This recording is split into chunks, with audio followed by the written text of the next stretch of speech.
Study IQ IAS, अब तैयारी हुई अफोर्डेबल। नमस्कार दोस्तों ये तो हम सब जानते हैं कि हमारे देश का जो पार्लियामेंट है, संसद, उसमें आपको दो हाउस देखने को मिलते हैं। एक होता है आपका लोकसभा और दूसरा होता है राज्यसभा, और इसीलिए इसको बाई कैमरल लेजिस्लेचर कहा जाता है। लेकिन वही चीज अगर आप अलग अलग राज्यों में देखोगे तो वो आपको सब राज्यों में बाई कैमरल देखने को नहीं मिलता है। मतलब कि भारत में कुछ ही ऐसे राज्य हैं जहां पर बाई कैमरल लेजिस्लेचर है, और जैसे हम कहते हैं लोकसभा राज्यसभा सेंटर में, उसी प्रकार से राज्य के अंदर जो लेजिस्लेटिव असेंबली है उसको विधानसभा कहा जाता है, और जो आपका लेजिस्लेटिव काउंसिल होता है उसको विधान परिषद कहते हैं। मतलब कि सेंटर में जैसे लोकसभा हो गया वैसे ही विधानसभा होता है, और जैसे राज्यसभा हो गया वैसे ही विधान परिषद होता है। लेकिन विधान परिषद, लेजिस्लेटिव काउंसिल, ये इस समय अगर आप देखोगे देश भर में तो सिर्फ 6 राज्यों में देखने को मिलेगा। एक है आपका उत्तर प्रदेश, बिहार, महाराष्ट्र, तेलंगाना, आंध्र प्रदेश और कर्नाटका। ध्यान रखिएगा, पहले जम्मू कश्मीर में भी हुआ करता था, लेकिन आपको पता है कि अभी इसको यूटी बना दिया गया है। तो यहां पर अभी 6 ऐसे राज्य हैं। देखिए, जहां तक कर्नाटका का सवाल है, हम क्योंकि आज कर्नाटका की ही बात कर रहे हैं, तो कर्नाटका में क्या हुआ है कि सरकार एक बिल लेकर आई थी टेम्पल टैक्स से रिलेटेड। यही है, ये बेसिकली आप देख रहे हो ना कर्नाटका। कभी बेंगलुरु जाना तो जरूर यहां पर जाना और देखना, मतलब क्या मैसिव स्ट्रक्चर है, ये बहुत ही ब्यूटीफुल लगता है। विधान सौधा कहते हैं उसको वहां पर, ठीक है। तो बेसिकली क्या है कि कर्नाटका की सरकार, सिद्धरामैया की जो सरकार है, उन्होंने टेम्पल टैक्स से रिलेटेड एक बिल लाया था, वो मैं आपको आगे वीडियो में बताऊंगा। तो उसमें क्या हुआ था कि जो विधानसभा है, लेजिस्लेटिव असेंबली, उन्होंने तो उस बिल को पास कर दिया था, लेकिन जब बारी आई विधान परिषद की, लेजिस्लेटिव काउंसिल की, वहां से भी पास कराना होता है, ठीक है। तो वहां पर यह बिल डिफीट हो गया है। तो इसके बारे में आपको डिटेल से बताऊंगा कि एग्जैक्टली हो क्या रहा है। लेकिन हाँ, ध्यान रखिएगा, जैसे सेंटर में राज्यसभा के पास काफी पावर होती है, बिल को वो रोक सकती है, लेकिन वो पावर आपको राज्यों में देखने को नहीं मिलती है। काफी कुछ जानने को है, चलिए आगे बढ़ते हैं। लेकिन उससे पहले ध्यान रखिएगा, आप में से जो भी लोग यूपीएससी की प्रिपरेशन कर रहे हैं, हमारा जो नया जीएस फाउंडेशन बैच है यूपीएससी का, वो 26 फरवरी से स्टार्ट हो रहा है। ये एक ऐसा बैच है इसके अंदर आपको पूरी तैयारी कराई जाती है, प्रीलिम्स, मेंस, इंटरव्यू, सब कुछ। इनफैक्ट इसके अंदर आपको पर्सनल मेंटर भी अलॉट किया जाता है। कभी भी कोई भी डाउट हो आप अपने मेंटर से पूछ पाओगे। तो जल्दी से हमारे वेबसाइट ऐप पर जाइए, या फिर कमेंट सेक्शन में लिंक है, और यूज करिए कोड अंकित लाइव, ताकि आपको मैक्सिमम डिस्काउंट मिल जाए। और इसके अलावा अगर आप एमसीक्यूज अटेम्प्ट करना चाहते हैं तो मेरे इंस्टा पेज पर जा सकते हैं, वहां पर स्टोरीज में जितने भी एमसीक्यूज हैं उसको आप अटेम्प्ट कर पाएंगे। चलिए शुरुआत करते हैं, और सबसे पहले देखते हैं कि एग्जैक्टली हुआ क्या है। देखिए, 2 दिन पहले की ही बात है, कर्नाटका असेंबली के द्वारा, मतलब लेजिस्लेटिव असेंबली, ठीक है, जहां पर जो कर्नाटका में चुनाव होता है, और आपको पता है कि वो जो चुनाव है वो एमएलए जो है वो आपका लेजिस्लेटिव असेंबलीज के लिए चुने जाते हैं, ठीक है। और अभी रिसेंटली आपको याद होगा, पिछले साल कर्नाटका का चुनाव हुआ था और कांग्रेस को भारी बहुमत मिली थी, और इसी की वजह से कांग्रेस की सरकार है। तो लेजिस्लेटिव असेंबली ने Hindu religious institutions and charitable endowment amendment bill 2024 इसको पास कर दिया। लेकिन जब बारी आई कि इसी बिल को लेजिस्लेटिव काउंसिल से पास कराना था, तो उस समय बीजेपी और जेडीएस, आपको पता है जो जनता दल सेकुलर, जो रीजनल पार्टी है कर्नाटका के अंदर, और जो बीजेपी, वो एक साथ आ गए, और उनकी मेजॉरिटी है लेजिस्लेटिव काउंसिल में, और इसी की वजह से ये जो बिल है उसको डिफीट कर दिया गया है। देखो, मैं आपको यहां पर दिखाता हूं सब कुछ। ये बेसिकली आप देख रहे हो, ये लेजिस्लेटिव असेंबली है, विधान सभा, और ये जो राइट में आप देख रहे हो, ये है आपका लेजिस्लेटिव काउंसिल। ध्यान रखिएगा, लेजिस्लेटिव काउंसिल बनाने का निर्णय एक्चुअली क्या होता है कि एक बिल पास करती है स्पेशल मेजॉरिटी के साथ लेजिस्लेटिव असेंबली, और वो बिल को फाइनली अप्रूव करना होता है पार्लियामेंट के द्वारा। तो ये पावर पार्लियामेंट के पास होती है कि किसी राज्य में विधान परिषद होना चाहिए कि नहीं होना चाहिए, लेजिस्लेटिव काउंसिल होना चाहिए कि नहीं होना चाहिए। खैर, यहां पर आप देख सकते हैं कि पिछली बार जो चुनाव हुआ था उसमें लेजिस्लेटिव असेंबली में 224 सीट में से कांग्रेस के पास पूर्ण बहुमत है, 135 सीट्स हैं, ठीक है। तो ऑब्वियस सी बात है, कोई भी बिल अगर आता है यहां पर तो ये पास हो सकता है। वहीं बीजेपी और जेडीएस, जो कि इस समय अलायंस में आ रखे हैं और लोकसभा चुनाव एक साथ लड़ेंगे, तो इनके पास सिर्फ 85 सीट्स हैं। तो ये वाला जो बिल मैंने आपको बताया, Hindu religious institutions amendment bill, वो आपका यहां से पास करा दिया गया था 2 दिन पहले। लेकिन जब ये बिल को पास कराया जाना था लेजिस्लेटिव काउंसिल से, तो इसमें आप देख सकते हैं 75 सीट्स हैं, लेजिस्लेटिव काउंसिल, विधान परिषद। और इसमें आप देख पाओगे जो सरकार है कांग्रेस की, उनका एक्चुअली माइनॉरिटी है इसके अंदर, सिर्फ 30 सीट्स हैं।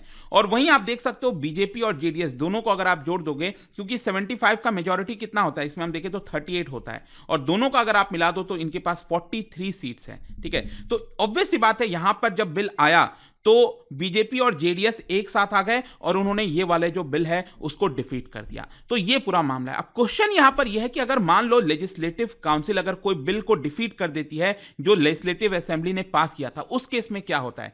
क्योंकि मैंने आपको स्टार्टिंग में बोला था कि जो पावर राज्यसभा के पास होती है सेंटर में, वो पावर आपको राज्य में नहीं मिलेगी। मतलब ऐसा नहीं है कि लेजिस्लेटिव काउंसिल ने वो बिल को डिफीट कर दिया तो क्या वो कानून नहीं आ सकता राज्य के अंदर? बिल्कुल आ सकता है। देखो मैं आपको बताता हूं, यहां पर कुछ नियम है। नियम क्या है, अगेन मैं आपको एग्जांपल से समझाता हूं। जैसे कि मान लीजिए यहां पर लेजिस्लेटिव असेंबली ने क्या किया, जो बिल है वो पास कर दिया और ये बिल को भेजा गया लेजिस्लेटिव काउंसिल के पास। तो जब भी कोई बिल लेजिस्लेटिव असेंबली से लेजिस्लेटिव काउंसिल के पास आता है तो यहां पर लेजिस्लेटिव काउंसिल के पास 3 महीना होता है। ठीक है, 3 मंथ्स में वो बिल को या तो रिजेक्ट कर दें, पास कर दें, छोड़ दें। ठीक है, और मान लो जैसे अभी के केस में क्या हुआ है कि इन्होंने ये बिल को रिजेक्ट कर दिया है, मतलब पास नहीं होने दिया। तो इस केस में क्या होगा कि ये बिल वापस से लेजिस्लेटिव असेंबली में जाएगा और वहां पे कांग्रेस सरकार इसको वापस से पास कर सकती है। ध्यान से सुनिएगा, वही बिल कांग्रेस सरकार इसको लेजिस्लेटिव असेंबली में फिर से पास कर सकती है क्योंकि कांग्रेस के पास बहुमत है। और नेक्स्ट टाइम, सेकेंड टाइम जब ये दोबारा बिल यहां पर जाएगा लेजिस्लेटिव काउंसिल के पास, तो यहां पर उसको खारिज नहीं किया जा सकता। यहां पर अब ये जो बिल है या तो पास करना होगा या तो मैक्सिमम 1 मंथ तक उसको डिले किया जा सकता है, उससे ज्यादा नहीं। मैक्सिमम 1 मंथ तक ये यहां पर रह सकता है। तो क्या होता था कि पहले इंस्टेंस में मैक्सिमम 3 महीने तक ये बिल इधर रह सकता था और सेकेंड इंस्टेंस में मैक्सिमम 1 महीने तक हो सकता था। तो कोई भी बिल अगर आप देखोगे यहां पर जो लेजिस्लेटिव काउंसिल है वो किसी भी बिल को मैक्सिमम 4 मंथ्स तक डिले कर सकती है, उससे ज्यादा नहीं। तो यहां पर यही बताया जा रहा है कि क्योंकि ये बिल अभी रिजेक्ट कर दिया गया है तो मोस्ट प्रोबेबली जो कांग्रेस सरकार है वो इस बिल को लोकसभा चुनाव होने के बाद दोबारा लेकर आएगी। ठीक है, तो ये आई होप आपको समझ में आ गया होगा क्या नियम है। अब मैं आता हूं कि ये जो बिल लाया गया है टेंपल टैक्स बिल, ये एग्जैक्टली है क्या, इससे होगा क्या? देखो मैं आपको बता दूं ये कोई नया बिल नहीं है, यहां पर बेसिकली अमेंडमेंट किया जा रहा है। मतलब ऑलरेडी कानून है, टेंपल का कुछ हिस्सा डिस्ट्रीब्यूट होता है, वो मैं आपको आगे बताऊंगा, वो पहले से चलता आ रहा था। यहां पर कांग्रेस सरकार क्या कर रही है कि कुछ जो स्लैब वगैरह है उसमें चेंजेस कर रही है। बेसिकली मैं आपको बताऊं तो यहां पर कर्नाटका में जो टेंपल्स हैं उसको अलग अलग कैटेगरीज में बांटा गया है। जैसे कि वो टेंपल्स जिनकी इनकम 25 लाख है, ये अभी करंट का रूल मैं आपको बता रहा हूं, जो इस समय करंट प्रेजेंट में रूल है, जिनकी इनकम, जिन टेंपल्स की इनकम वहां पर चढ़ावा 25 लाख से ज्यादा आता है, उन टेंपल्स को ग्रेड ए कैटेगरी में रखा गया है।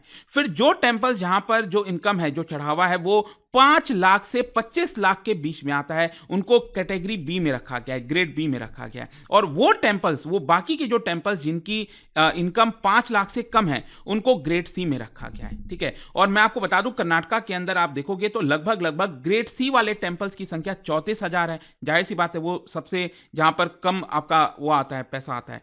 फिर वहीं अगर हम बात करें ग्रेड बी टेंपल्स की तो इनकी संख्या 250 के आसपास है, और जो ग्रेड ए टेंपल्स हैं उनकी संख्या 67 के आसपास है। ठीक है, ये कर्नाटका की स्थिति है। तो अभी तक क्या होता आ रहा था, जो अभी प्रेजेंट में कानून है उसके हिसाब से क्या होता है कि जो ग्रेड बी वाला जितना भी इनकम आता है, ग्रेड बी के पास जितना भी इनकम आता है, उनको अपना 5% हिस्सा ग्रेड सी वाले टेंपल्स को देना होता है। आ रहा है समझ में? मतलब कि अगर मान लो कोई ग्रेड बी टेंपल है, ग्रेड बी मैंने आपको बताया कितना, 5 लाख से 25 लाख के बीच में जिनकी इनकम है, मान लो किसी टेंपल की इनकम 20 लाख है, तो उस केस में 5% कितना हुआ, 1 लाख रुपए। तो वो 1 लाख रुपए एक सेंट्रल पूल में चला जाएगा। ठीक है, एक सेंट्रल पूल में चला जाएगा 1 लाख रुपए और वहां जमा हो जाएगा। इस तरह करते करते हर टेंपल से ये आपका ये पूल में जमा कर दिया जाता है। और जो ग्रेड ए वाले टेंपल्स हैं उनको अपना 10% हिस्सा जो है वो इस पूल में डालना होता है।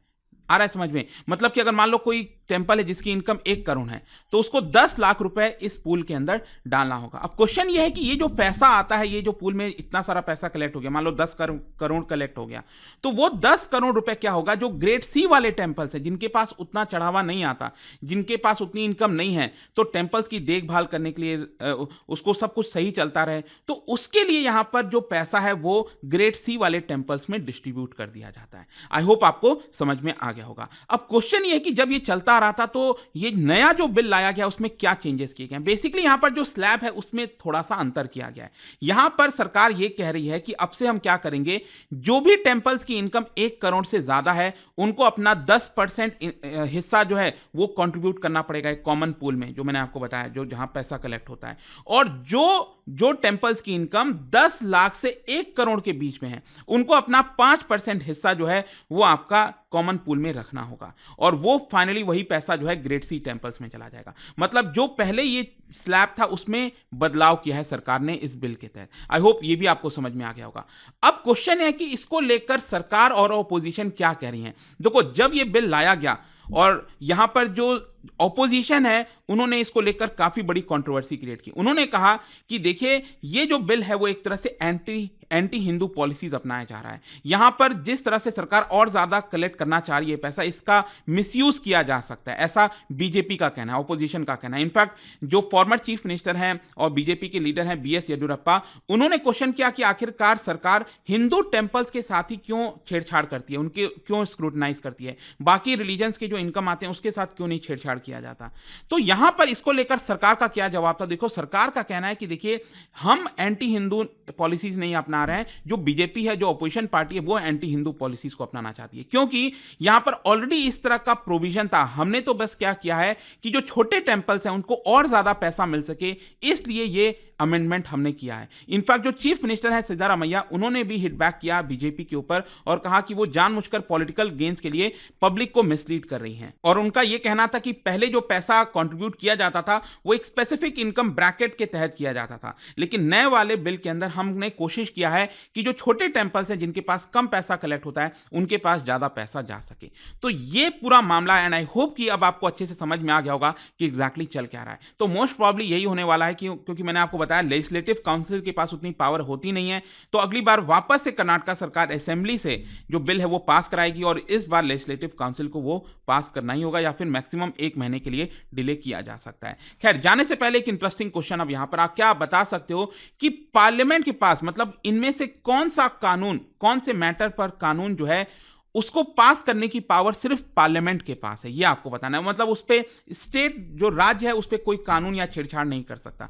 कौन सी चीज है इनमें से? इसका राइट आंसर आप सबको पता है, मेरे इंस्टाग्राम पर तो मिलेगा ही, वहां पर अगर आप नहीं हो कोई बात नहीं, टेलीग्राम से ले सकते हैं इसका सही उत्तर। मैं कई सारे जो एमसीक्यूज हैं वो यहाँ पर स्टोरीज में डालता रहता हूं। अगर आपको पीडीएफ चाहिए तो टेलीग्राम पर आइए, अलग अलग सोशल मीडिया पर आप जुड़ पाओगे। और जैसा मैंने आपको बताया, अगर आप यूपीएससी की तैयारी कर रहे हैं, कोई भी बैच चाहते हैं, you can just use this code Ankit live, ताकि आपको मैक्सिमम डिस्काउंट मिल जाए। आई होप कि वीडियो आपको पसंद आया होगा। मिलता हूं आपसे next time. Till then, thank you very much, see you soon.